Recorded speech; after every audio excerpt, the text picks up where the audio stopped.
On est un mouvement dynamique, on est un mouvement qui évolue, on est un mouvement qui va vers l'avant.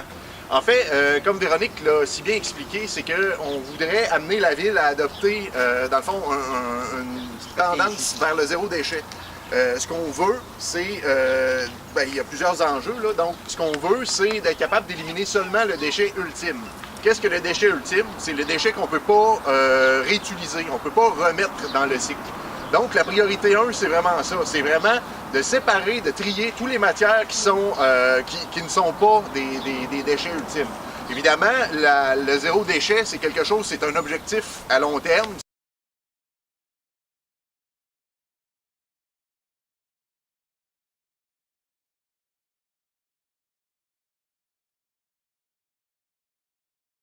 Retour sur les actions et interventions réalisées depuis de 1. On s'est rencontré la dernière fois le 5 avril.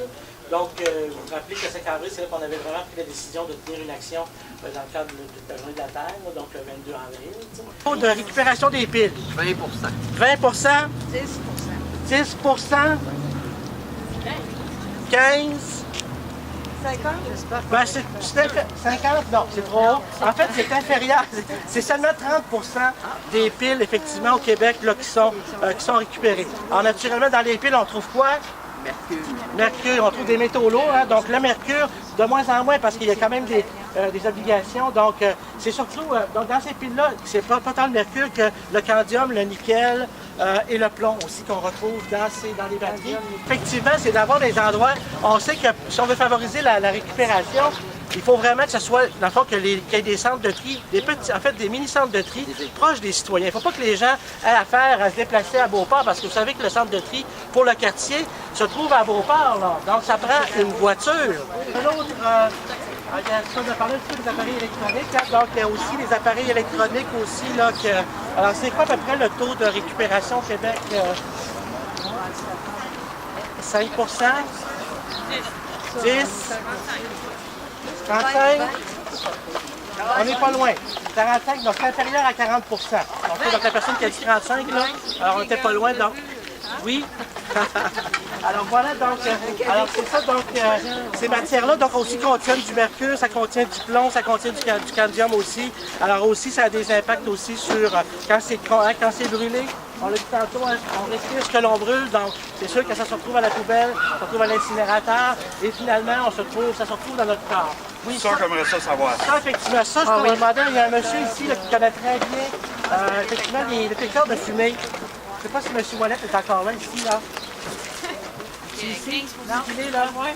Il n'est pas loin? OK. Parce que je pense que dans, effectivement, ça, là, je veux dire, il y a quelque chose qui se retrouve. C'est radioactif. Voilà. Alors, donc, effectivement, il y a de la radioactivité. Effectivement, si ça se retrouve à la poubelle et que c'est brûlé, alors donc, on émet effectivement de la radioactivité dans l'air. Donc, encore une fois, merci d'être là. Je vous parle au nom d'un collectif qui est formé d'une quinzaine de personnes. Je ne sais pas si les personnes qui sont là veulent lever la main.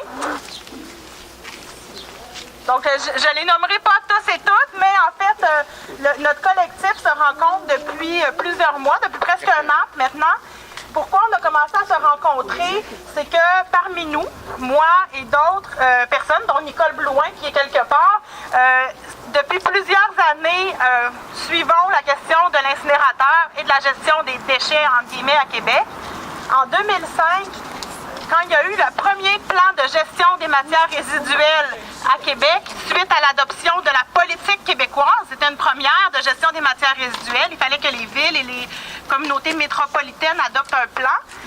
La Ville de Québec a fait des consultations et beaucoup de gens, dont beaucoup de gens du quartier, se sont mobilisés pour faire connaître leurs préoccupations par rapport à l'incinérateur qui émettait des émanations toxiques, entre autres. Il y a eu aussi plusieurs gens qui se sont mobilisés tout simplement parce qu'ils trouvaient que ça n'avait pas de bon sens, l'absence de recyclage, de compostage, etc.